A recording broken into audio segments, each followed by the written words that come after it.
तो आइए हम देखते हैं कोडेड रिलेशन से रिलेटेड कुछ क्वेश्चंस को कि कैसे हम कोडेड रिलेशन के क्वेश्चन को इजीली कर सकते हैं।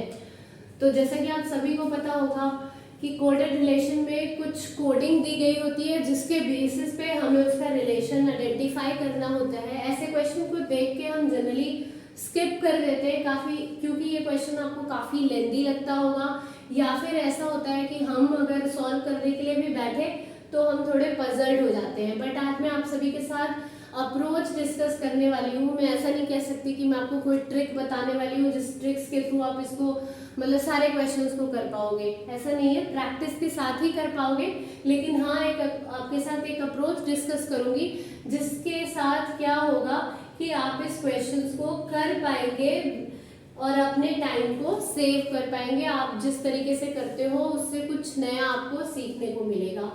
तो क्वेश्चन में आप अगर देखो तो ये स्टेटमेंट दी गई है और आपसे पूछा गया है कि how R is related to Z. तो ऐसे क्वेश्चन को करने के लिए सबसे पहले करना क्या होता है कि इफ वी कंसिडर वाली जो लाइन दी गई होती है ना, उस लाइन पे फोकस करना है। आपको ये सारी चीजें भूल जानी है। इस रिलेशन को आपको इस वाले पे फोकस करना है और साथ ही देखना है कि किसका रिलेशन पूछा गया है। तो यहाँ हमसे पूछा गया कि आर कैसे जेड से रिलेटेड है।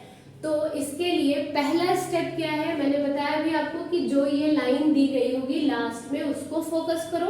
सेकंड स्टेप इज कि जिसका भी रिलेशन पूछा गया है उसका जेंडर आइडेंटिफाई कर लो। इससे आपका हाफ ऑफ द क्वेश्चन जो है वो आपका सॉल्व हो गया।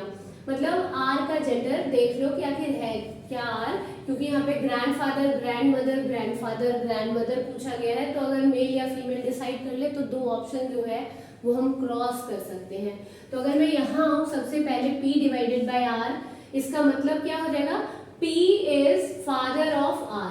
तो P का तो हमें पता लग गया, लेकिन R का हमें अभी भी नहीं पता है कि R जो है वो डॉटर है या सन है। नेक्स्ट देखते हैं R cross T। R cross T का मतलब क्या हो जाएगा, T is husband of what, R।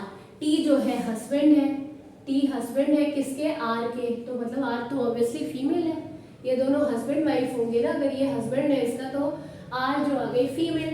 R female होगी तो आइदर वो क्या होगी, उसकी मैटरनल ग्रैंड मदर होगी या फिर पैटर्नल ग्रैंड मदर होगी। ये दो तो क्रॉस हो गया, तो आपको यहाँ तो जाने की जरूरत है ही नहीं।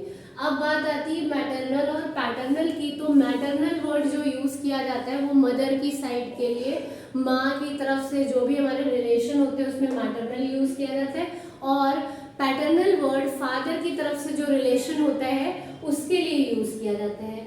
तो अगर आप देखोगे कि यहाँ क्या है, मैटरनल, ये जो आपका साइड अभी हमें पता नहीं है, हमने ये देख लिया कि ये क्या होगी, ग्रैंड मदर होगी। अब हम आगे देखते हैं। फिर क्या है T plus Q. T plus Q का मतलब क्या आ जाएगा कि T is daughter of A। एक second, B is husband of A, ठीक है, B is husband of A। T plus Q means जो है Q is daughter of A। अब ये जो Q है वो क्या है, डॉटर है किसकी, T की। Q क्या है, डॉटर है Q की।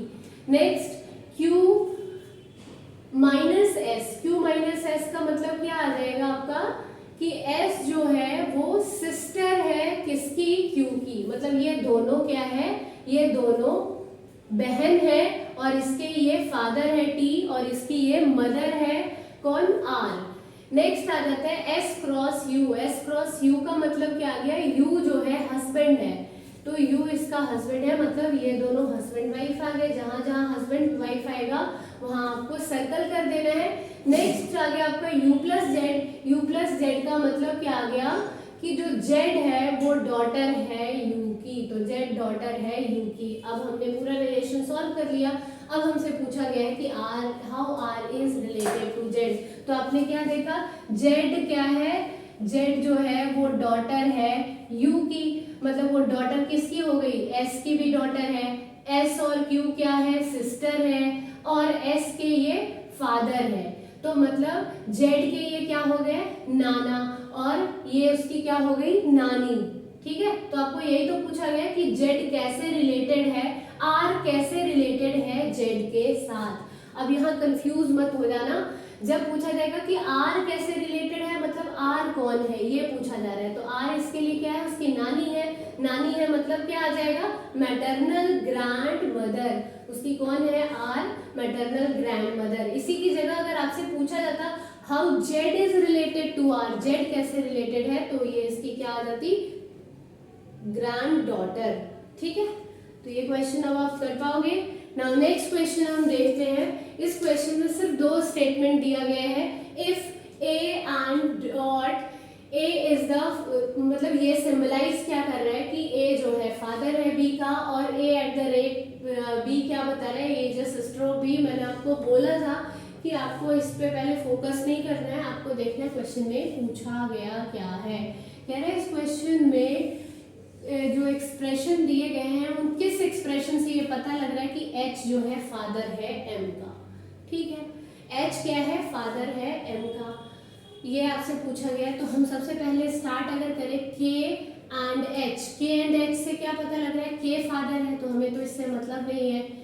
एम डॉट के, यहाँ एच की बात ही नहीं हुई है, आगे जाके एट द रेट वाले रिलेशन से तो सिस्टर का पता लगेगा, तो इससे भी हमें कोई मतलब नहीं है। अगर एच एंड के में आप जाते हो तो एच क्या है, फादर आ जाएगा किसका, के का, तो हम इस स्टेटमेंट को चेक कर सकते हैं। फिर अगर एच एट द रेट के में आते हैं तो ये भी एच जो है सिस्टर है के का, तो यहाँ से भी सिस्टर तो है ही नहीं हमें, क्योंकि ये तो फीमेल आ गई और हमें दिखाना क्या है, एच को मेल। तो सिर्फ हम चेक किसको करेंगे, इसको, और देखते हैं कि वाकई में एच जो है वो फादर है एम का।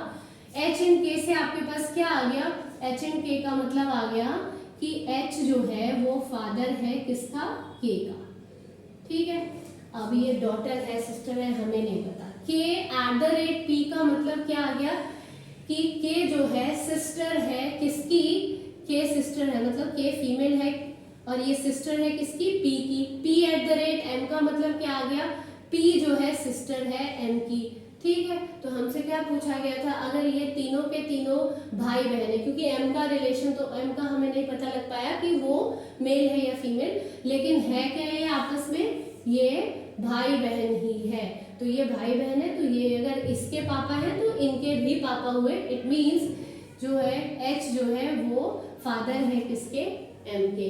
तो आपने देखा कि इस तरीके के क्वेश्चंस को हम कैसे सॉल्व कर सकते हैं, किस अप्रोच से हम जाए ताकि हम क्वेश्चन को इजीली कर पाए, क्योंकि आपके पेपर में एक एक मार्क्स काफ़ी मैटर करता है। तो आई होप सो कि आप जब भी इस क्वेश्चन को करोगे आप इसको स्किप नहीं करोगे।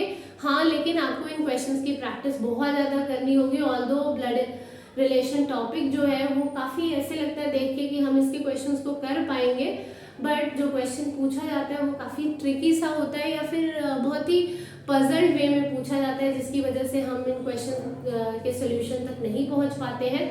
बट अगर आप राइट स्ट्रैटेजी के साथ करो तो आप कर सकते हो इन क्वेश्चन को। तो आई होप सो आप सभी को ये वीडियो पसंद आया होगा। अगर आपको वीडियो पसंद आया तो प्लीज़ वीडियो को लाइक करें एंड चैनल को सब्सक्राइब करें और ज़्यादा से ज़्यादा लोगों के साथ वीडियो को शेयर करें, सो डेट मैक्सिमम लोगों को इस वीडियो के थ्रू बेनिफिट मिल पाए। Thanks for watching this video. Thank you all.